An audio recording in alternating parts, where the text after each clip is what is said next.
Back to Descendants. Today I have a bit of awesome news from you from PAX East, their 2025 live stream. We have a TLDR here that was put together by Nico Prima on Reddit. Big kudos to them for putting all these TLDRs together. We're going to use that in our review today. As you can see here, I'll put the Reddit thread link in the description below. If you want to support them as well, go give them a coffee. Go help them out. I'm going to kind of break this up based on the TLDR thread that's here, so I'll have chapters for you in the descriptions. First off, let's look at the start of this dev stream. Look at this. The Season 3 breakthrough. We got Bunny on a hover bike here, coming in summer 2025. Now, this looks absolutely awesome. I'm assuming that since Bunny's going to be on the hover bike, it's going to be faster than Bunny. So we're going to have some really, really good method of travel there. At a new enemy faction, Legion of Breach. A mysterious new enemy group is invading within Season 3, and we'll see them in the new map called Axiom, A-X-I-O-N. And just a closer look at these guys. They have a very, very smooth, streamlined mech form to them. At least the humanoid ones do. And then we have here some, I don't know, monsters that have cybernetic enhancements. I noticed that on some of the extra pictures, they actually looked like a Monster Hunter monster. This monster right here looks a lot like a Rathalos from Monster Hunter. I'm a huge, huge fan of this design. I love the hulking, beasting forms being combined with technology here to provide us with something that has that looks fearsome. And I can't wait to go up against this new Legion, especially when you see here there are far more than just big armed brutes. Looks like a speed unit here. This looks like a unit that can pull you towards them. Basic commander and fodder units. I'm really excited to see this Legion in action. We'll have another view of the hover bike. This is free to everybody when you first log into the game when Season 3 launches. Starts out as a basic version here, but you can offer up many, many different upgrades and customizations towards it. And you can also get new skins for the hover bike and its driver. So I'm actually super curious to see how this is going to fit into the game, like what some of these skins are going to look like. We're going to get sporty motorcycles. We're going to get really futuristic looking ones. Again, this is a better shot of the opening where you see the hover bike from the rear where Bunny is on it. And then we have this one here where Bunny is just getting ready to saddle it. So it looks very, very cool, very sleek. Very lean, and I'm hoping that Axiom is an area in the game that is actually a wide open world, kind of like Plains of Eidolon from Warframe or Deimos or Fortuna, where you need this sort of transportation, this sort of mount or vehicle to get around effectively. I'm really excited to try that out, especially when we look at what's coming up next. All right, now for this first part, on the new on-field Colossus, the Wall Crasher. I have not been able to say this correctly at all during my stream. I've been calling him Ball Crusher because this is supposed to be a Colossus that's about twice the size of any Colossus that we have now. One of the biggest Colossi we have yet. He's coming to the new region called Axiom. You get to team up with 4 other players for a total of 8 players, where, remember how I said I was excited for this part? Where you get to use your hover bike during battle. This is going to be awesome. Not only are we going to have grapple movement capabilities, flying capabilities with Serena, but now we have hover bike movement capabilities during a huge, and what I'm thinking to be an open world-esque Colossus fight with 7 other Descendants, making for a total of 8 players to come in here and get this epic fight and take this guy down. I am super, super excited for Ball Crusher to come in and just crush legions of Descendants until this thing gets figured out. And we even have environmental changes all throughout Axiom when the Colossus spawns. Now, see, they spell it Axiom here, A-X-I-O-M. I've seen it spelled both ways in official promotional material.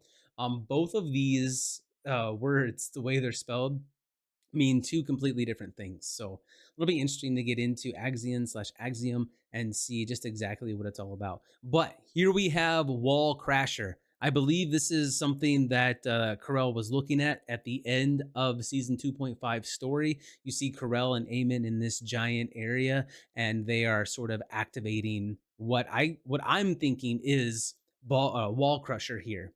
There again, I said it.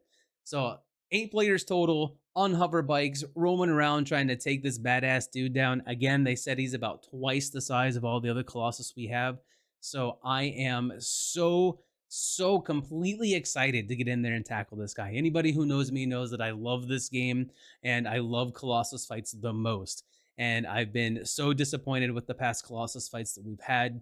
I don't think any Abyss Colossus should be able to be one shot. This guy definitely doesn't look like he's going to be able to be one shot. So I'm hoping that holds true. And he's going to have specific loot, he's going to have unique loot, and in game materials associated with them. So, this is going to be one hell of a draw for me personally in season 3, along with the hoverbike. Personal lounge area. This is going to be where you can showcase your favorite Descendant in a cozy, interactive space. It switches to first person view when you first get into your lounge area. You can customize your room, including the bathroom, which is an odd thing to add on to that, but I mean, hey, that's what it is. And you can also choose poses and skins for your character in there. And there's a featured skin that's going to be listed here, or shown within these pictures that sort of looks like it looks like pajamas that are there. And if we come here and look, we can see a closer look at the room and then the pajamas that are there. So it'll be interesting to see what activities come about from this, from the community. New quest for Descendants. It looks like Nell and Enzo are getting a quest together. The main story heats up with big reveals as we focus on the romance between Nell and Enzo. And in this screenshot, you can kind of see there's looks like a bad guy over here. There's a bad guy here. Looks like Nell's kind of reaching out through the force to kind of help Alpha. He's got something in his hand here. I don't know if it's part of a hover bike or what it might be. But there's also Corel right here. So it looks like there's some interesting stuff that's going to be going on with this quest line. And in addition to that, Nell is going to become our newest playable Descendant. Master of debuffs turns every weapon into a weak point hit. Shares a similar passive with Enzo due to their close connection. But man, I am really loving the Resident Evil slash spy slash perfect dark kind of look here for Nell. I think it looks so amazing. And while we're on the track of Descendants, we have our new Ultimate Descendants that were spoiled for us. It is Luna and Yujin. Ultimate Luna is going to arrive in episode 1 with the new music and red modules for support or firearm focused attacks. Ultimate Yujin will join in the next episode after season 3, so season 3, episode 2. But this is what we got for Luna. She looks pretty decent. I'm not sure if this is going to be her basic ultimate skin, because remember, basic ultimate skins have a lot of gold and stuff on them. So hopefully this is an extra skin that we could get for her. Otherwise, it doesn't look too bad in my opinion. All right, Descendants, this is another one. This is a really big one. We are finally getting melee weapons in the first Descendant. Originally, it was going to have to be a Descendant based around melee, but we are getting these as actual weapons for all Descendants to use. You'll be able to equip swords in your firearm slots. No new slots needed whatsoever. They have special animations, special combos, and while they won't be available at launch, they'll be available soon after in the next episode when Ultimate Yujin hits the field. And of course, when Ultimate Yujin hits, we'll also have new gameplay modules that include active abilities, and more of these will arrive in upcoming episodes. So when they talked about this, they talked specifically about trigger abilities, where when one of your abilities would hit an enemy, you would trigger another ability, something that mod would let you do. So say if you got a critical hit with a Viesa ice missile, then you would possibly create meteors on that site doing additional damage for things. Those were called trigger abilities.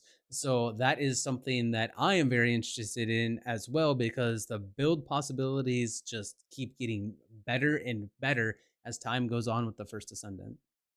I know a lot of people have been interested in what the collab was going to be, and Nexon told us they would tell us at PAX East, and here it is. We have a first collaboration in the first Descendant with Nier Automata.